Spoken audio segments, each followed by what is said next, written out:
Palm-Color sheriff in California is receiving backlash for not doing anything about the high crime rates in that place, and now he's coming out giving some false claims about things that people are familiar with.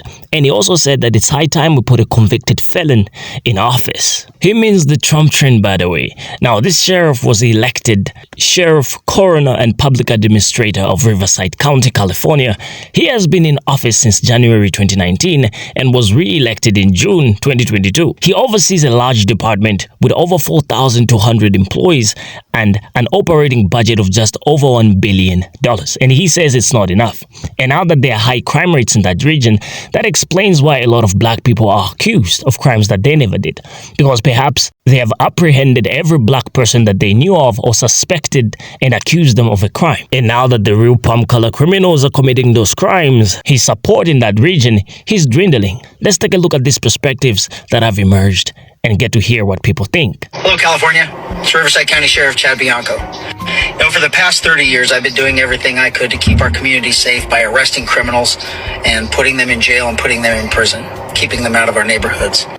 Wrong. According to the statistics readily available on Google, it actually shows that Riverside Sheriff has a 8% clearance rate. 92% of all of the reported crimes don't get solved. His specific department only had a 4% arrest rate in 2022. It means that 96% of the time that a violent crime was reported to his office, they did nothing about it. For the last 5 years, I've been very critical about our governor for slashing our budgets. Once again, false. Budget isn't getting slashed. It's actually becoming more and more. What's crazy is that this graph only goes until 2020. This went all the way above 14 billion just recently. 14.5 billion just to be exact. I've been critical for our Attorney General for seemingly not caring about crime and really being an embarrassment to law enforcement. Completely false. One simple Google search will show you that Governor Gavin Newsom has been working hand in hand with law enforcement to do mass arrests of people that steal goods. This includes the Attorney General as well, who regularly works with law enforcement to arrest people suspected of retail crime. This is literally on his website. It's really easy to believe someone wearing a uniform telling you X, Y, and Z as if it's fact when it's really not. It's just all fabrications made up in his own brain. Please do your own research and support Prop 47. I don't know about you, but I will always take my own research over something that a cop says.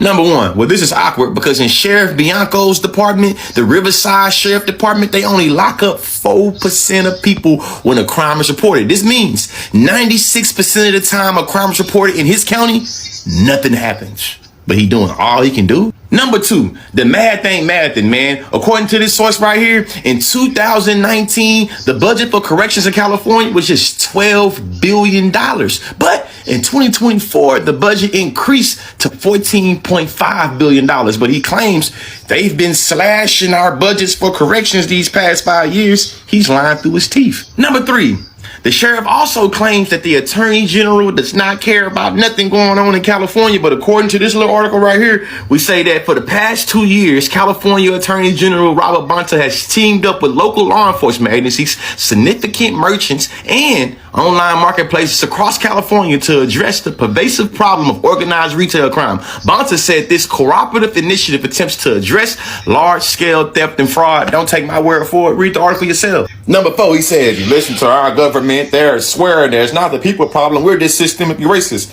It sounds like he was in denial, and that's the river up in Egypt. It says right here, Black Californians are nearly 3 times as likely to have an arrest record as white Californians, 4 times as likely to have at least 1 felony conviction, and 6 times as likely to have received at least 1 incarceration sentence, according to the Office of Disability Racial Disparities. Number 5, for those of you in the back on your phone not paying attention, do you know that African Americans are 4.8 times more likely to be incarcerated in this country nationwide than our white counterparts? Number 6, since we talking about California, do you know that Black Californians are 62 times more likely of being incarcerated than white Californians? Did you know that? Number 7, did he really make the claim that California gives drugs and alcohol to newly released inmates?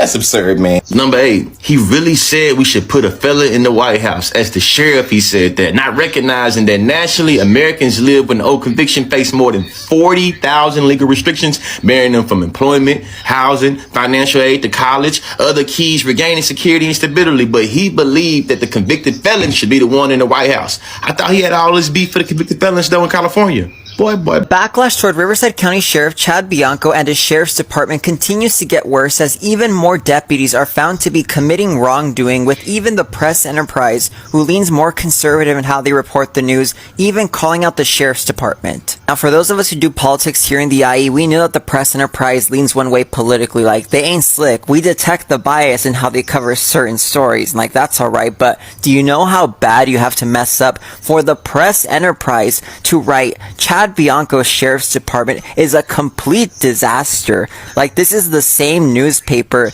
that supported my congressman who was caught with a woman and he was not wearing pants at the time. Pack it up at this point, they wrote, "The chickens are coming home to roost in Riverside County. On September 17th, Riverside County Correctional Deputy Jorge Ozuera Rocha was arrested with over 100 pounds of an illicit substance in his car. On September 13th, Riverside County Correctional Deputy Brent Bishop Turnwall was found under the influence of a drug and in possession of it inside of a jail." The Press Enterprise editorial board just didn't stop there. Oh no. They brought out a flamethrower to torch this. They wrote, "Also this month, Riverside County Correctional Deputy Christian Hideker was booked Friday at the Coyburg Detention Center in Murrieta on suspicion of 4 counts of extortion, S under the color of authority, and 3 counts of attempted SA on an inmate." And meanwhile, jail inmates continue to die under Chad Bianco's watch, with multiple families of people who have died in Riverside County custody have filed lawsuits, with a state investigation of the county's jail system also underway. Like, dude, pack it up at this point. Resign. Your department is a mess. 3 deputies have gone to jail in 1 month. You're currently under investigation, and not to mention the amount of lawsuits that the county is receiving because of how the jail conditions are absolutely abhorrent. It's time for you to go, dog. Like, it is so bad. If you've lost the county newspaper, who is conservative in the way that they report the news, that they even supported my congressman who was caught committing a crime, then you know that you are no longer in a safe position. The editorial board continued to tear into Bianco, saying that when he ran in 2018 for sheriff, Chad Bianco vowed to restore integrity to the sheriff's department. It turns out Bianco doesn't know what the word integrity means, because if he had any integrity, he would have resigned long ago. Like, integrity, where is she, girl? Because we've never met her here in this county. And now our last county sheriff, he wasn't good either, y'all. Like, let's get the point across and be blunt about it. But at least our sheriff's department wasn't a gargantuan dumpster fire. The Press Enterprise continued the barrage of attacks against the Riverside County Sheriff's Department by saying, "Unfortunately for the victims of the Riverside County Sheriff's Department,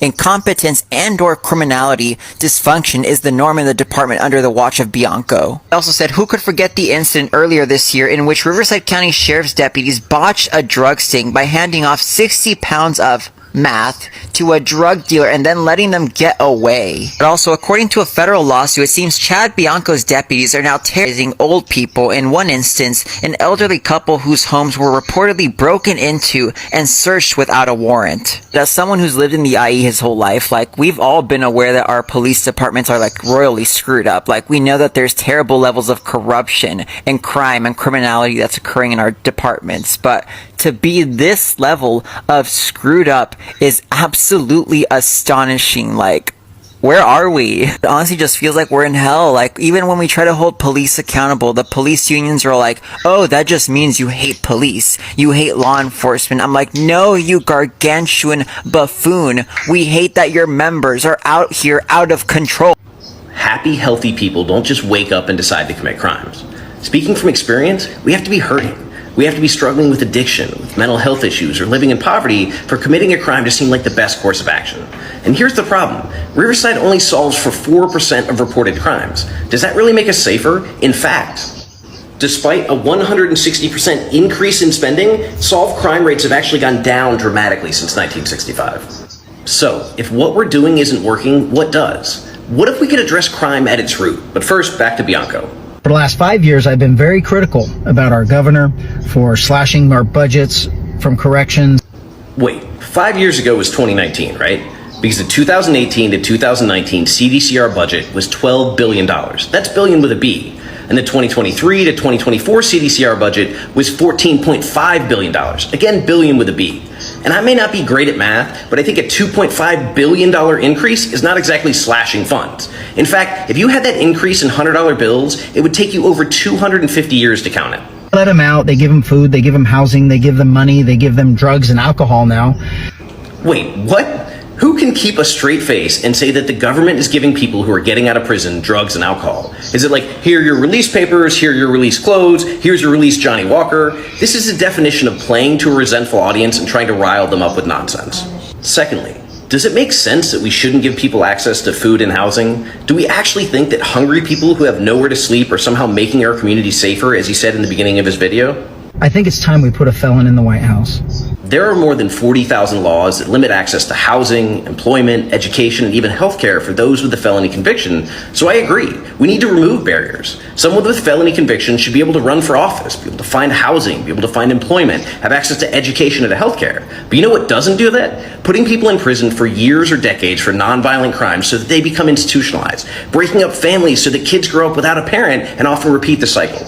Bianca was upset about criminal justice policy that California passed in 2014 that diverted $800 million away from incarcerating people with nonviolent crimes and instead put that money into community prevention and safety programs. That means increased access to substance use disorder treatments, mental health treatments, education, and employment services. That is why employment is up and homelessness is down. People have been talking about shoplifting and saying that it's an epidemic, but the reality is that shoplifting numbers are down. Big box stores simply can't afford real estate in California, and Amazon is putting them out of business. So they're trying to spin a narrative where it isn't their fault. They're trying to spin a narrative where they can get a government bailout by scaring you. Don't believe the scare tactics. Would you rather give people access to services so that we have fewer crimes, or hire more people to respond to crimes once they've already been committed? When you've been privileged all your life, and because of your color you even got the position that you now occupy, it's very common for palm colors to behave in an entitled way, and they usually spread misinformation depending on the position that they currently occupy. So the spread of misinformation by individuals in positions of influence is a significant issue, so we shouldn't be surprised by this palm color sheriff. Research indicates that misinformation is pervasive, especially during major events. Guess what? Like elections and pandemics. And that's what we're seeing here. Perhaps he's taking to social media, being aware that people might even throw shade at what he's saying, but he pretty much doesn't care because of the elections that are approaching. And I'm just saying because he hasn't given us a reason why he's spreading this misinformation. For example, during the 2020 US presidential election and the pandemic that we all got locked down for, misinformation was widespread, often influenced by political leaders and media outlets. See that? A study found that nearly 1/4 of adults in the US admitted to sharing misinformation, sometimes unknowingly. Let's talk about why he's receiving this backlash that he's receiving, apart from spreading misinformation. So, political endorsements. He has openly supported controversial figures, including former President the Trump train, even after Trump's conviction of felony counts. You see that? So that is exactly what he's trying to do in that video by saying it's time we put a convicted felon in office. You know, this has drawn criticism from those who believe in a law enforcement officer that he should not endorse individuals with criminal records. Imagine he's a law enforcement officer, for God's sake, but he pretty much doesn't care, and that explains why we saw those details in this video concerning those high crime rates among these officers. The other reason is the pandemic response. So this sheriff has been criticized for his handling of the pandemic that we all got locked down for, including not taking it seriously and opposing state mandate. So he pretty much wasn't taking care of the situation when the pandemic was a thing. And the other thing is ties for far-reaching right groups. He has been linked to the Oath Keepers, a far-right militia group, which has raised concerns about his affiliations and the potential influence on his law enforcement decisions.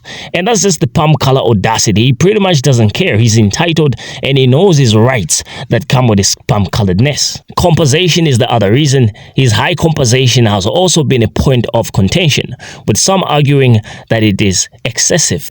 You see, palm color entitlement is a thing whereby because of your palm colored skin and you're not even well educated, you don't have a background in anything or any skill that is ideal obviously. But because of the palm color skin that you have, you expect them to pay you more for the position that you now occupy. This is exactly the kind of a sheriff that we're talking about. Now, let's talk about this person's reign in office from 2019 and now, and how it has affected crime rates. So let's talk about low clearance rates. So the clearance rate for felony, violent, and property crimes has been notably low. In 2022, the department cleared only 8.3% of these crimes, which is less than half of the clearance rate in 1990. And that is the reason why I started this video by saying that perhaps they apprehended all the black folks that they accused of crimes in that region, right? The majority of the people that they thought could have committed crimes in the black area. So they have apprehended them, and now they have nobody to accuse from the palm color community, and now the palm colors that are criminals are coming out and committing those crimes. Right, so the number of criminals that have been apprehended now has been dwindling since the time that he got into office. Increase in jail unaliving, and we're talking about the people that have been unalived in jail. So there has been a historical rise in jail unaliving under Bianco's leadership. Just look at that. This tells you a lot about this kind of a person. He's the kind of a person that would let a crime slide inside the prison and would allow people to unalive one another there and wouldn't do much about it. And when it comes to settlements and investigations, the department has faced numerous investigations and has paid out millions in settlements due to the actions of deputies. Imagine, a law enforcement department is now being investigated for crimes that they're supposed to be apprehending and arresting people for. How would you trust such a department? It's the same as saying you want a man of God or a pastor to heal you that hasn't been healing people lately. Or we're talking about prosperity gospel. You want prosperity from a person that has none. This is the kind of a thing that we're talking about. You want apprehension and you want law to come from a felon. Somebody who commits crimes themselves. So the other aspect is criticism of efficiency. So despite an increase in budget and personnel, the department has been criticized for its inefficiency in solving crimes. And he's saying that the budget has been cut. But here, even in this video, we've discussed on how the budget have actually been increased by about a 2 billion increment. Imagine that. Do you know how much a 2 billion is? It would take months upon months for you to count that 2 billion $1 at a time. And I would even speculate that it would even take years for you to just complete counting those billions $1 at a time. And he's complaining about that. He's saying that they've slashed the budget when in fact they've increased it. An appreciative palm-colored entitlement. Now, I'm not gonna get into too much details because we've heard some of those details ourselves in the videos that we were watching. Now, I would like to hear from you concerning the discussion that we've had today. And if you have any perspective regarding what we've talked about, leave your thoughts in the comment section. But this video explains to you why you never trust a palm-colored. You should never, even if it's a law officer, you should never trust a palm-colored in your life. Me seeing these videos actually has changed my perspectives concerning these palm colors that come into our African countries because they've been representing themselves as if they are good figures or good people. But now that we see them in these videos, my perspective has completely changed concerning them. Now, I would like to see you in the next video, so please like, share, and subscribe. Signing off for now. Take care.